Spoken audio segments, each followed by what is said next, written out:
అందరికీ నమస్కారం అండి. నా పేరు అఖిల దుద్దిమారి. నిన్న మధ్యాహ్నం నుంచి ఒక వీడియో సర్క్యులేట్ అవుతుంది కొండాపూర్ జోన్లో. ఒక డెలివరీ అబ్బాయి రమేష్ అఖిల్ అనే ఒక అబ్బాయి మా ఎదురుగా ఉన్న ఒక ఫ్లాట్లో, చేలం రెసిడెన్సీ అనే ఫ్లాట్లో 201లో ఇవ్వాల్సిన పార్సల్ అరుణ రెసిడెన్సీ 201లో ఇచ్చాడు. అక్కడ డెలివరీ అడ్రస్ మీద వెరీ వెరీ క్లియర్గా రాసింది ఏంటంటే ఆపోజిట్ టు అరుణ రెసిడెన్సీ 201.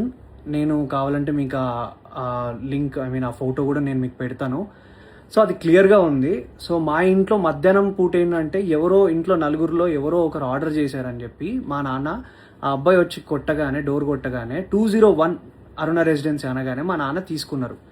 ఇది మన ఇంట్లోనే పెట్టారా అని మా నాన్న అడిగే లోపే మా నాన్న చేతిలో పెట్టేసి ఆ అబ్బాయి వెళ్ళిపోయాడు. ఒక ఆర్డర్ డెలివరీ ఇచ్చే ముందు కన్ఫర్మేషన్ చేసుకోవాల్సిన అవసరం డెఫినెట్లీ ఉంటుంది అనేది నేను అనుకుంటున్నా. ఒక ఓటీపీయో లేకపోతే కాల్ చేసో లేకపోతే ఆ పేరేంటో కనుక్కొని క్రాస్ చెక్ చేసుకొని ఇది కరెక్ట్ డెలివరీయా కాదా అని ఇచ్చుకొని వెళ్ళిపోవాలి. ఓకే, అబ్బాయి ఫస్ట్ ఒక తప్పు చేశాడు. ఓకే, రాంగ్ అడ్రస్ ఇచ్చేసి వెళ్ళిపోయాడు. మా ఇంట్లో తెలియకుండా మా అమ్మ తెలియకుండా ఆ కవర్ తీసి ఓపెన్ చేసి ఇంట్లో ఎవరు ఆర్డర్ చేసింది ఇది అసలు అని చెప్పి మా అమ్మ ఓపెన్ చేసింది, చూసింది. సరే ఇంట్లో ఎవరు ఆర్డర్ చేయలేదంటే అక్కడే పక్కన పెట్టేశాం. 20 నిమిషాల తర్వాత వచ్చాడు. ఆ అబ్బాయి కోసమే ఇవ్వడానికి అది పెట్టినాం. ఆ అబ్బాయి మా ఇంటికి అడిగినప్పుడు నేను ఆ అబ్బాయిని యాజ్ ఎ జనరల్ సిటిజన్గా, ఒక రెస్పాన్సిబుల్ సిటిజన్గా నేను అడిగిన క్వశ్చన్, బ్రదర్ మీరు అసలు క్రాస్ చెక్ చేసుకున్నారా అడ్రస్ అని అడిగితే ఆ అబ్బాయి చెప్పిన విధానం ఏంటంటే, లేదు నేను చూసుకోలే ఇచ్చేస్తా. ఆ అబ్బాయి తాగేసి ఉండి మాట్లాడుతున్న పదాలు అవి. అవును, లేదు చూసుకోలేదు ఇచ్చేసిన, నేను ఏంది ఇప్పుడు, ఏమవుతుంది ఇప్పుడు, అది ఇది అని మాట్లాడాను. అట్లా కాదు భయ్యా, నువ్వు మంచిగా మాట్లాడు అని మాట్లాడుతుంటే మా మమ్మీ అటు నుంచి వస్తుంటే ఇది కొంచెం ఓపెన్ అయింది ఏమనుకోకటి తీసుకోండి అని ఇస్తుంటే వాడు ఏంది ఫ్రీగా వస్తే తీసుకుంటారా, ఏందే ఫ్రీగా వస్తే తీసుకుంటారా అని ఇట్లాంటి మాటలు మాట్లాడినాడు. యాజ్ ఎ కొడుగ్గా నా ఫ్యామిలీని రక్షించుకోవాల్సిన బాధ్యత నాకు ఉంది. ఒక రెస్పాన్సిబుల్ పర్సన్గా మా అమ్మనో లేకపోతే మీ అమ్మల్ని ఎవరైనా ఏదన్నా కూడా ఎవరు ఊరుకోరు కదండి.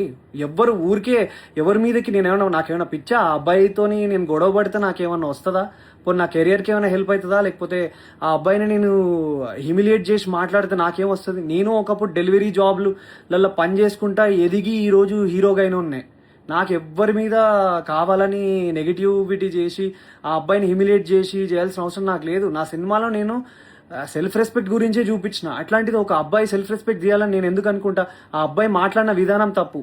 ఆ అబ్బాయి తాగేసి వచ్చి ఆ ఆర్డర్ ఎక్కడో ఇవ్వాల్సింది ఇక్కడ ఇచ్చిండు.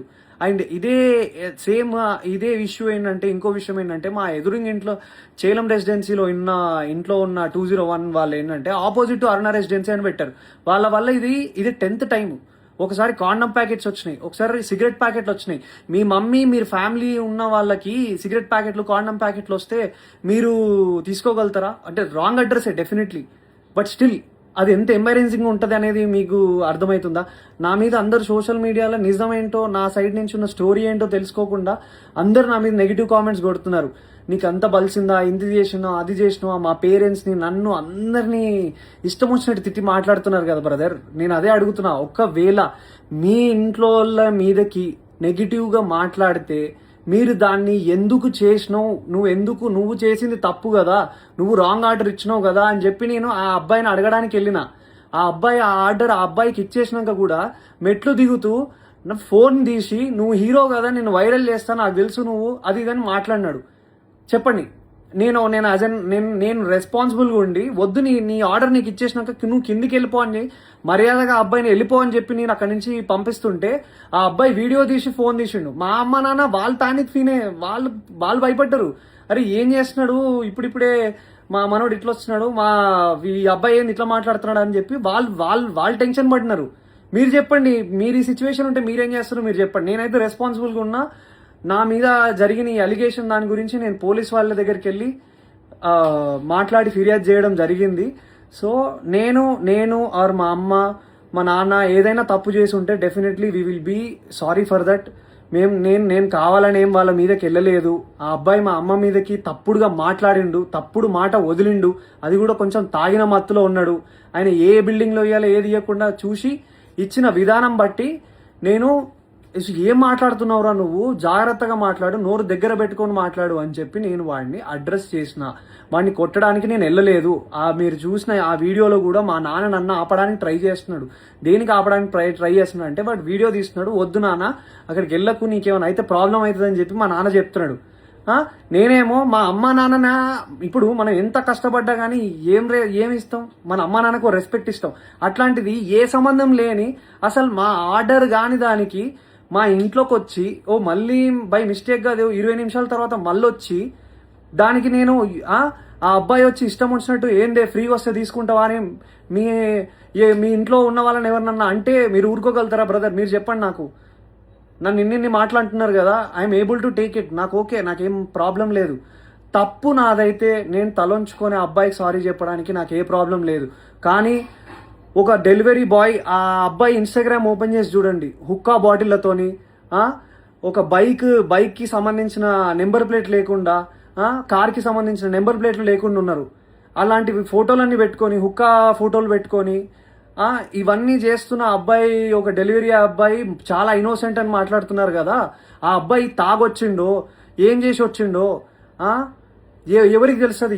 ఎవరు దాన్ని తీసుకురాగలుగుతారో చెప్పండి. నేను రెడీ ఉన్నా.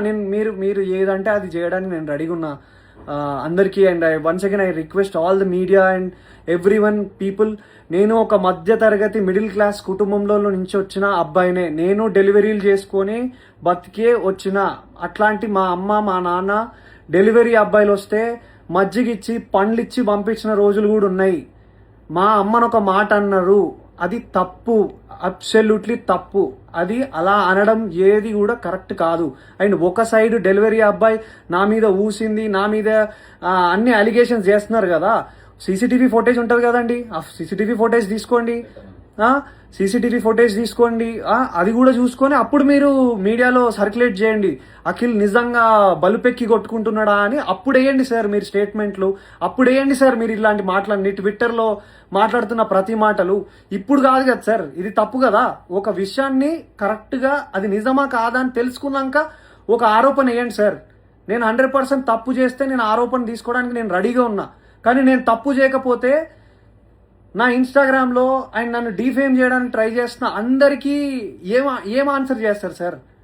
ఏం ఆన్సర్ చేస్తారు? ట్విట్టర్లో ఉన్న వాళ్ళైనా ఆ పేజెస్లో నుంచి ఒక స్టోరీ, ఒక డెలివరీ అబ్బాయిని ఊరికే సరదాగా, నాకేం అవసరం సార్? ఒక హీరోగా ఉండి నాకేం అవసరం? ఒకసారి ఆ డెలివరీ అబ్బాయి జోలికి వెళ్తే నాకేమొస్తుంది సార్? ఆ అబ్బాయి ఏమనకుండా అంటే నిప్పు లేదా పొగ వస్తుందా సార్? చెప్పండి, మీరే చెప్పండి సార్, నాకు అర్థం కావట్లేదు. ప్లీజ్ ఈ విషయాన్ని మీరు దయచేసి అందరూ అర్థం చేసుకోండి. నేను ఏ తప్పు చేయలేదు. నేను అక్కడ జనరల్గా రియాక్ట్ అయ్యాను. మా అమ్మ మీదకి మాట్లాడితే, మా ఫ్యామిలీ మీదకి మాట్లాడితే నేను రియాక్ట్ అయ్యాను. అది నేను ఒక హీరోగా ఉన్నాను కాబట్టి అది డెఫినెట్లీ తప్పుగానే, అది తప్పే, నేను కూడా ఒప్పుకుంటున్నా. అలా అంత అగ్రెసివ్గా రియాక్ట్ అవ్వాల్సిన అవసరం లేదేమో. కామ్గా ఉండి వెళ్ళి స్టేషన్లోకి వెళ్ళి చెప్పాల్సిందేమో. కానీ ఆ అబ్బాయి తాగిన మత్తులు ఇంకేదైనా చేస్తే ఎవరు సార్ రెస్పాన్సిబిలిటీ? సో నేను తీసుకోవాల్సి వచ్చింది. అండ్ ఆ అబ్బాయి క్లియర్గా బ్లాక్మెయిల్ చేస్తున్నాడు. నా వీడియో తీస్తా అని చెప్పి ఆ వీడియో పెట్టాడు. అండ్ ఇది నేను చెప్పాలనుకుంది ఇది సార్. ఇంకా మీ ఇష్టం. Thank you. జై హింద్.